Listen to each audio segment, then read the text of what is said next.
ஒரு பாலைவன நாட்டின் எல்லையில் ஒரு சுங்கச்சாவடி இருந்தது. அங்கு ஒருவன் கழுதை மேல் ஒரு மணல் மூட்டையுடன் கடக்க முற்பட்டான். அங்கிருந்த சுங்கச்சாவடி அதிகாரிகளுக்கு சந்தேகம், இவன் எதையோ கடத்தி செல்ல நினைக்கிறான் என்று. உடனே அந்த மணல் மூட்டையை நன்கு கொட்டி ஆராய்ந்தனர். அதில் எதுவும் இல்லை, வெறும் மணல் மட்டுமே இருந்தது.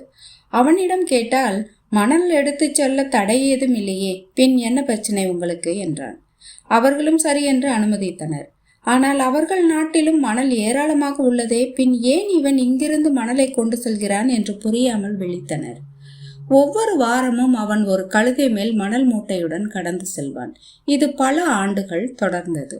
பின் அங்கிருந்த சுங்கச்சாவடி அதிகாரி ஓய்வும் பெற்றுவிட்டார். ஒரு நாள் எதேர்ச்சியாக அந்த நபரை சந்திக்க நேர்ந்தது. அவரால் ஆவலை அடக்க முடியவில்லை. மெல்ல அவன் அருகில் சென்று தயக்கத்துடன் கேட்டார், நான் இப்போது பணியிலிருந்து ஓய்வு பெற்றுவிட்டேன். இனிமேல் என்னால் உனக்கு ஒரு தீங்கும் ஏற்படாது. அதனால் கேட்கிறேன், நீ ஒவ்வொரு வாரமும் கழுதையின் மேல் மணல் மூட்டையை வைத்து என்ன கடத்தினாய் என்று கேட்டார். அதற்கு அவன், கழுதைகளைத்தான் கடத்தினேன் என்றான். இதை போல்தான் நாமும் பல நேரங்களில் எதை தேடுகிறோம், என்ன செய்ய வேண்டும், எப்படி செய்ய வேண்டும் என்பதை அறியாமல் இருக்கிறோம்.